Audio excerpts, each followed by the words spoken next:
साथियों, विकसित भारत के लिए गांव की अर्थव्यवस्था का सशक्त होना बहुत जरूरी है।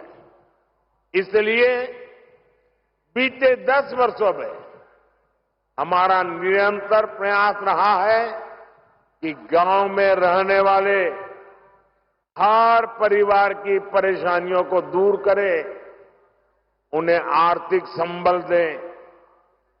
पानी का महत्व क्या होता है, ये विदर्भ से बेहतर भला कौन जान सकता है। पीने का पानी हो या फिर सिंचाई का पानी, 2014 से पहले देश के गांवों में हाहाकार था, लेकिन इंडी गठबंधन की तब की सरकार को इसकी कोई चिंता नहीं थी।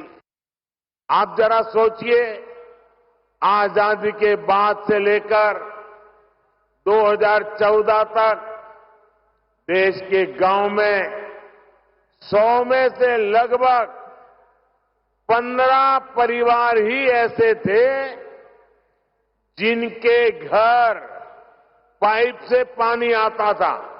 100 में से 15 घर, और इनमें से अधिकतर गरीब, दलित, पिछड़े और आदिवासी थे जिनको ये लाभ नहीं मिलता था। ये हमारी माताओं बहनों के लिए बहुत बड़ा संकट था। इस स्थिति से माताओं बहनों को बाहर निकालने के लिए ही लाल किले से मोदी ने हर घर जल की गारंटी दी थी। 4-5 साल के भीतर ही आज हर 100 में से 75 ग्रामीण परिवारों तक पाइप से पानी पहुंच चुका है। महाराष्ट्र में भी जहां 50 लाख से कम परिवारों के पास ही नल से जल था, आज लगभग 1.25 करोड़ नल कनेक्शन है। तभी देश कहता है मोदी की गारंटी, यानी गारंटी पूरा होने की गारंटी। साथियों, मोदी ने एक और गारंटी देश के किसानों को दी थी। कांग्रेस की सरकारों ने दशकों से देश की करीब 100 बड़ी सिंचाई परियोजनाओं को लटका कर रखा था। इनमें से 60 से ज्यादा पूरी हो चुकी है और बाकी पर भी पूरी होने वाली है। लटकी हुई इन सिंचाई परियोजनाओं में सबसे ज्यादा महाराष्ट्र की 26 परियोजनाएं थी।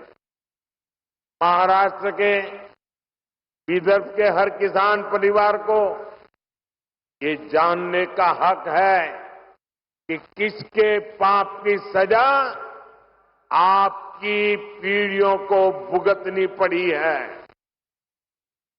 इन 26 लटकी हुई परियोजनाओं में से 12 पूरी हो चुकी है और बाकियों पर भी तेजी से काम चल रहा है। ये भाजपा की सरकार है जिसने नीलवांडे बांध परियोजना को 50 वर्ष बाद पूरा करके दिखाया। कृष्णा कोयना लिफ्ट सिंचाई परियोजना और टेम्भू लिफ्ट सिंचाई परियोजना भी दशकों बाद पूरी हुई है। गौसी खुर्द परियोजना का ज्यादातर काम भी हमारी सरकार ने ही पूरा किया है। आज भी यहां विदर्भ और मराठवाड़ा के लिए पीएम कृषि सिंचाई और बलिराजा संजीवनी योजना के तहत 51 प्रोजेक्ट का लोकार्पण हुआ है। इनसे 80,000 हेक्टेयर से ज्यादा भूमि को सिंचाई की सुविधा मिलेगी।